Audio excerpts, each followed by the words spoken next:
Hello dear student, I am your English teacher Mukesh Sharma.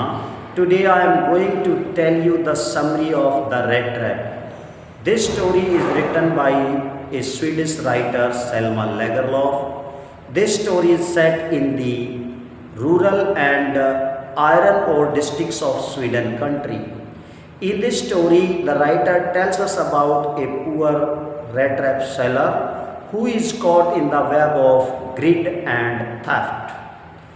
जैसा कि आप जानते हो, ये जो कहानी है रेट ट्रैप सेलर एक गरीब चूहे का जाल बेचने वाले व्यक्ति के बारे में है। उस व्यक्ति का ना कोई अपना घर था, ना द्वार था, ना कोई उसके आगे था, ना पीछे था, ना कोई बीवी थी, ना बच्चे थे। ये व्यक्ति चूहे का जाल बनाता था और गांव-गांव में उसे आवाज़ लगा लगा कर बेचता था। ये चूहे का जाल बनाने के लिए इसे तारों की ज़रूरत पड़ती थी।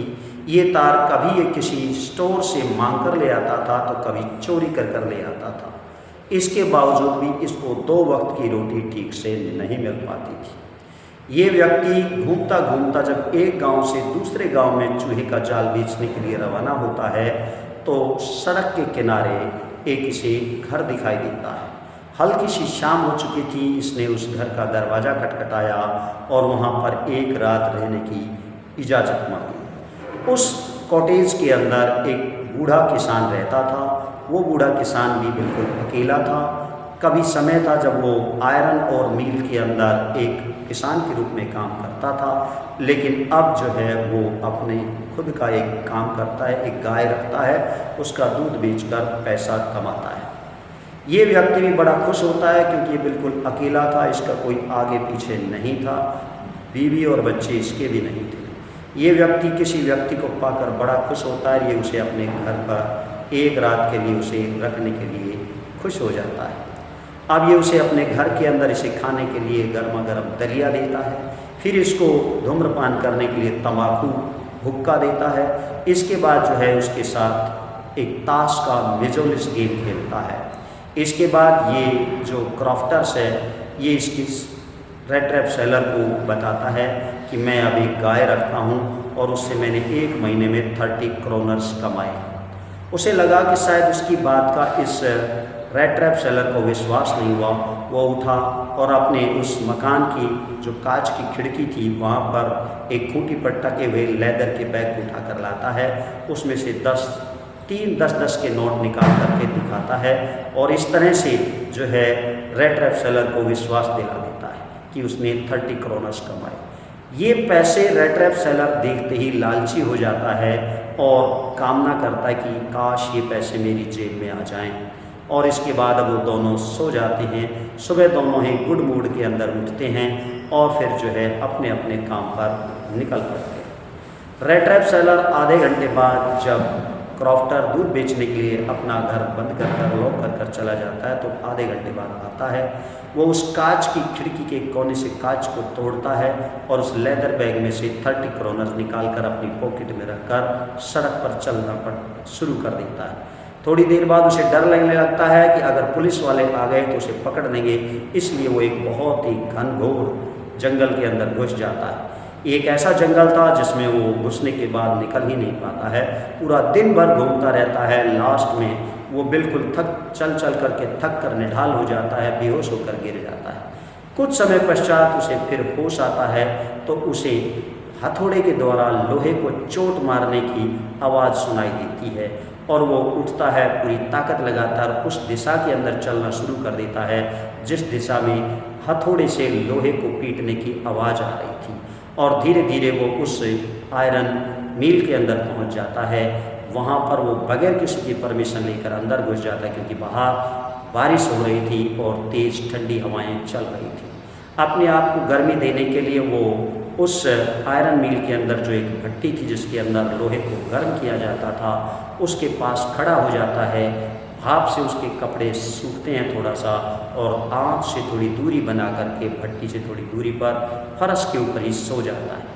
रात को मील मालिक आता है और वो जो है आते ही सबसे पहले जो आयरन मास्टर है उससे मिलता है, उसके जो असिस्टेंट है उससे मिलता है। फिर वो एक नाइट राउंड लेता है कंपनी का तो देखता है कि भट्टी से कुछ दूरी के ऊपर एक व्यक्ति सोया हुआ है, अपना हेड से चेहरे को ढककर। वो उस व्यक्ति को जगाता है, उस व्यक्ति को देखता है तो लगता है उसे मील मालिक को कि ये मेरे रेजिमेंट का दोस्त निल्स ओलोफ है, जिसने समय से पूर्व वॉलंटरी रिटायरमेंट ले लिया था। शायद उसके बच्चों ने उसके साथ अच्छा बर्ताव नहीं किया, इसलिए उसकी ये हालत हो गई है। वो अपने दोस्त निल्स ओलोफ कहकर उसे पुकारता और कहता है, चलो मेरे दोस्त, मेरे घर चलो और एक रात मेरे घर पर रुकना।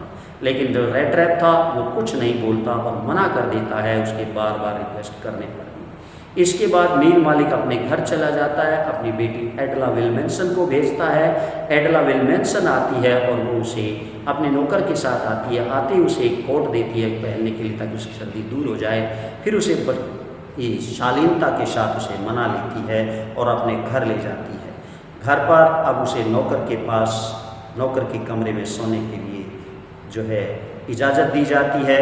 सुबह नौकर उसके बालों की कटिंग करता है, शेविंग करता है और उसको जो एडला विल्मेंसन ने अपने पापा की एक शानदार ड्रेस उसे पहनने के लिए थी, वो ड्रेस उसे पहनाई जाती है। सुबह जब वो नाश्ते के करने के लिए नीचे आता है टेबल के ऊपर, डाइनिंग टेबल के ऊपर, तो जो आयरन मास्टर है वो पहचान जाता है कि तुम मेरे दोस्त निल्स ओलोफ नहीं हो, तुम यहाँ से गेट आउट हो जाओ, अन्यथा मैं पुलिस को बुलाकर तुम्हें पुलिस को हवाले कर दूँगा। इसके ऊपर वो व्यक्ति बड़े गुस्से में आ जाता है और वो कहता है, मिस्टर आयरन मास्टर, ये पूरी दुनिया ही एक चूहे का जाल है और इस दुनिया के अंदर जो अमीरी है, ऐशो आराम है, ये सब ठीक उसी तरह जैसे चूहे को ललचाने के लिए, जाल में फंसाने के लिए पनीर और सूअर के मांस के टुकड़े की ज़रूरत होती है, उसी तरह चीज़ और पनीर जो है पोर्क और चीज़ के रूप में ये अमीरी और ऐशो आराम काम कर रही है। ये पूरी दुनिया एक चूहे का जाल है और उसमें हम सब अमीरी और गरीबी और सुख संपत्ति को देखकर फंस जाते हैं। इसके बाद जो है एडला विल्मेंसन आती है और अपने पापा को मनाती है कि पापा, इसमें इस व्यक्ति की कोई गलती नहीं है, हम इसे लेकर आए हैं। ये व्यक्ति पूरा साल भर घूमता रहता है, इसके साथ कोई अच्छे से प्यार से बर्ताव नहीं करता। आज एक रात ये हमारे घर रह लेगा, एक दिन और एक रात के लिए मेहमान के रूप में, क्योंकि next day merry Christmas day भी है। इस मैरी क्रिसमस डे के ऊपर हम इसे कुछ अच्छा खाना भी खिला करके इसकी सेवा कर पाएंगे। पिताजी मान जाते हैं उस बच्ची के और वो व्यक्ति रुकता है, खाना खाता है, नाश्ता करता है और जाकर उस कमरे में सो जाता है जिस कमरे में वो रुका हुआ था। फिर दोपहर में उसको जगाया जाता है, दोपहर में फिर खाना खाता है, फिर सो जाता है। शाम को मैरी क्रिसमस डे सेलिब्रेशन के ऊपर फिर उसे जगाया जाता है। मैरी क्रिसमस ट्रीज को लाइटेड कर दिया जाता है, लाइट से डेकोरेट कर दिया जाता है। वो आता है और फिर उसके बाद जाकर फिर सो जाता है, फिर उसे जगाया जाता है, वो खाना खाता है, फिर सो जाता है। ऐसा लगता है जैसे मानो वो कई सालों से सोया ही नहीं था। इसके बाद अगली सुबह चर्च के अंदर एडला विल्मेंसन और उसके पापा जाते हैं, जहाँ पर उन्हें पता चलता है कि वो जो व्यक्ति रेड रैप सेलर है वो एक चोर है और वो एक पास में ही एक किसान के एक ओल्ड क्रॉफ्टर के 30 क्रोनर चोरी कर ले जाता है। इसके ऊपर बेटी एडला विल्मेंसन को बहुत बुरा महसूस होता है। उसके पापा भी उसे डांटते हैं, देखो तुमने कितनी बड़ी गलती की है। इसके बाद वो अपनी घोड़ा गाड़ी में बैठते हैं और तुरंत दौड़े हुए घर पहुंचते हैं। घर पर नौकर से पूछते हैं वो जेंटलमैन है क्या या चला गया, लेकिन वो नौकर बोलता है श्रीमान वो तो चला गया, लेकिन एक पैकेट छोड़ कर गया है। वो पैकेट के अंदर एक चूहे का जाल था और उस चूहे के जाल के अंदर 30 क्रोनर्स थे। एक लेटर था, उस लेटर में लिखा था एडला विल्मेंसन के लिए कि तुम मेरी बेटी के समान हो सके तो मुझे माफ़ कर देना। मैंने एक जो है ओल्ड क्रॉफ्टर के 30 क्रोनर चुराए हैं, वहाँ तक इन्हें भेज देना, उस तक पहुँचा देना और मेरी तरफ से इस मैरी क्रिसमस डे को आपको देने के लिए कुछ नहीं है, सिर्फ एक चूहे का जाल है, इसे एक उपहार के रूप में स्वीकार कर लेना। तो इस तरह से जो है हमें एडला विल्मेंसन का जो शानदार व्यवहार था, जो उसने उस रेड रैप सेलर को सम्मान दिया, उसने को इज्जत दी, उसके प्रति दया बरती, इससे वो रेड रैप सेलर एक ईमानदार व्यक्ति बनकर जाता है।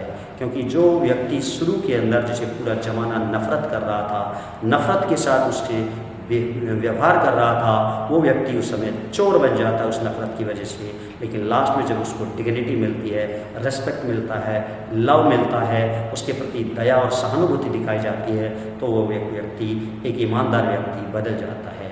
तो इस तरह से इस कहानी के अंदर हमें एक अच्छे व्यवहार की, प्यार की, सम्मान की, इज्जत की और जो है दया स्वभाव की महत्व को बताया है कि दया भाव, प्यार, सम्मान किस तरह से एक गलत रास्ते पर चलने वाले व्यक्ति को भी अच्छे रास्ते पर ले आता है। जय हिंद, जय भारत।